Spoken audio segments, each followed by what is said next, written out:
La vigne à Camaï-7, c'est une philosophie. C'est une philosophie au sens où, au fil des années et de l'évolution du vignoble, il nous est apparu qu'il était fondamental de revenir, j'allais dire, alors à l'agriculture biologique.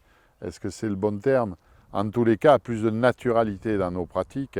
Donc l'ensemble du vignoble est certifié en agriculture biologique.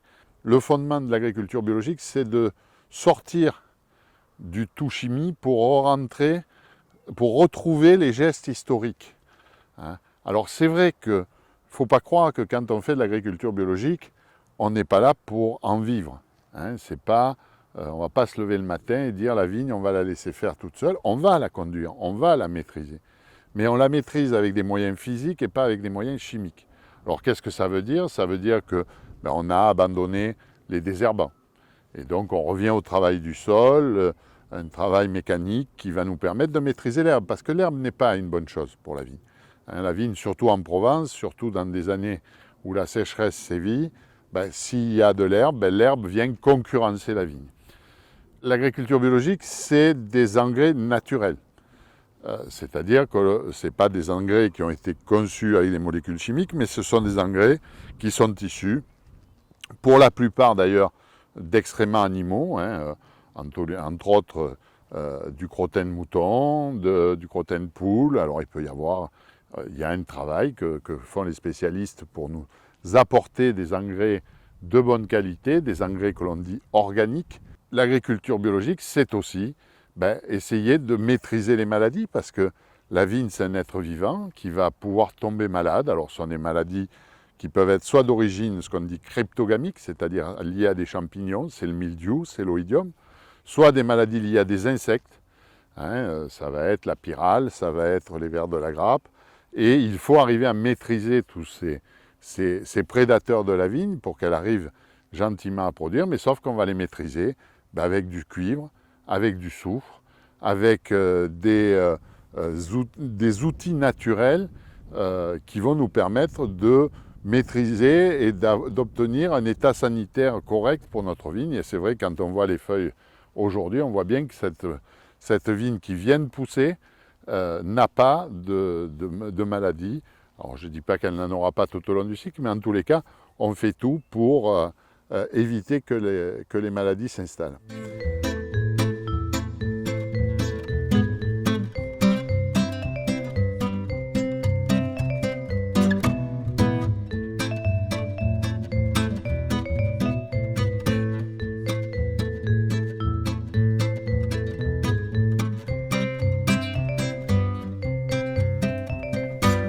Camaï-7, c'est d'abord un terroir. Le terroir, c'est un ensemble de facteurs. Ce n'est pas une chose qui est unique, c'est un contexte qui est unique.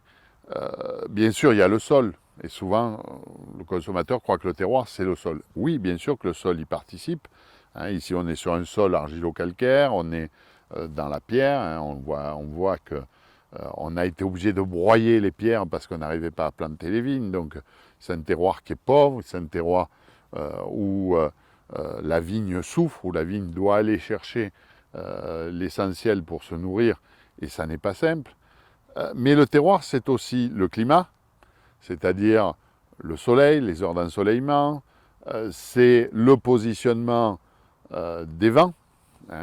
Ici, on est sur un Mistral dominant, donc on a cet axe ouest-est avec un grand nombre de jours de Mistral par an. C'est aussi une orientation. Alors là, c'est vrai que les vignes sont sur un plateau. On est à 280 mètres d'altitude, presque 300 mètres. On est sur ce plateau, donc là, il n'y a pas une exposition. Quand on vous explique qu'il y a une exposition des vignes, ça veut dire qu'elles sont face au sud, face au nord. Nous, elles sont à plat. Donc de toute façon, il n'y a pas de problème d'exposition. Et c'est l'ensemble de ce contexte-là qui crée l'unicité d'un terroir, avec un climat qui va être... Ici, on est très froid l'hiver, il n'est pas rare de descendre en dessous de moins 10 en hiver, très chaud l'été, où on va monter à 35, 38 degrés quand au mois de juillet, au mois d'août, il fait très chaud. Donc un climat qui est plus continental, on n'a pas d'effet marin, et Camaï-7 a la particularité d'être une des zones les plus tardives de l'appellation des vins d'Aix-en-Provence.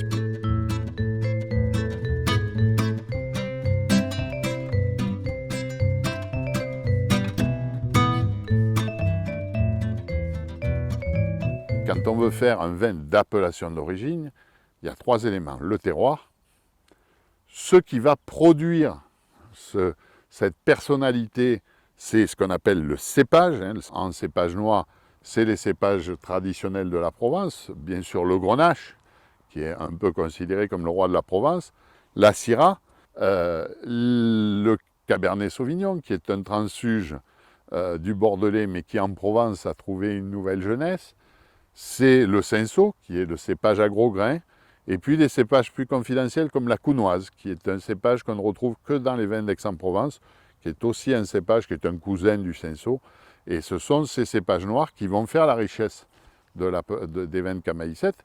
En blanc, le cœur de l'encépagement, c'est le Vermentine. Vermentine, c'est un cépage que l'on retrouve sur toute la Méditerranée, en Italie. Vermentine, c'est le nom italien, on le retrouve en Corse. En Provence, traditionnellement, on l'appelait le Rolle. Alors c'est vrai que la législation nous oblige à l'appeler Vermentine, mais moi j'ai planté du Rolle, complété du Nid blanc, qui c'est là aussi, le Nid blanc pourtant c'est le cépage de base de Cognac, et pourtant on le retrouve en Provence, et en Provence il a pris toute sa saveur, toute sa complexité, et il vient parfaitement compléter le Vermentine. Et puis le troisième élément pour faire des vins, c'est le savoir-faire de l'homme. Et quand on fait aujourd'hui 80% de rosé comme on le fait en Provence, voire plus, le savoir-faire est peut-être la chose la plus importante. Le savoir-faire, c'est le fait de prendre ces raisins que la terre nous a donnés, qu'elle a cultivés. On va tirer la substantifique moelle, si on peut utiliser ce terme, qui nous permet aujourd'hui d'avoir des rosés qui ont des personnalités, qui plaisent parce qu'ils ont cette fraîcheur, cette légèreté, mais aussi cette puissance aromatique, parce que c'est ce que nous demandent nos consommateurs, une puissance aromatique qui fait que ces vins vont vous donner du plaisir.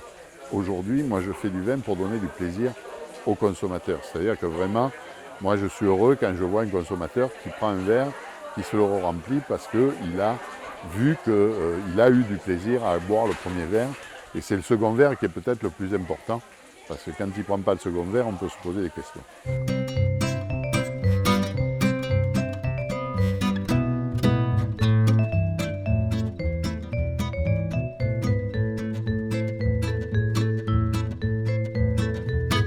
Une fois que ces raisins ont bien mûri, c'est-à-dire que le sucre est arrivé dans les grains, et on va contrôler, faire ce qu'on appelle des contrôles de maturité, c'est-à-dire qu'on va regarder la quantité de sucre dans les grains de raisin, on va décider de la récolte et donc de la vendange. Et là, c'est bien sûr le moment crucial pour le vigneron, puisque un vigneron, il vit toute l'année pour arriver à ce moment de la récolte et à mener ses grains le meilleur état possible pour faire les meilleurs vins possibles. Alors, la vendange à Camaïsette, ce n'est pas la vendange à la main. Il faut arrêter de croire que parce qu'on vendange à la main, la qualité est supérieure ou pas supérieure. Les choses font qu'on ne peut plus aujourd'hui trouver le personnel qu'il faut pour ramasser à la main. Donc nous ramassons à la machine à vendanger. Et la machine à vendanger aujourd'hui a fait d'énormes progrès. Cette machine va faire tomber les grains, les ramasser proprement, pratiquement entiers. Et donc au fur et à mesure de cette récolte, on va récupérer ces raisins, les mettre dans une benne vibrante et les emmener à la cave.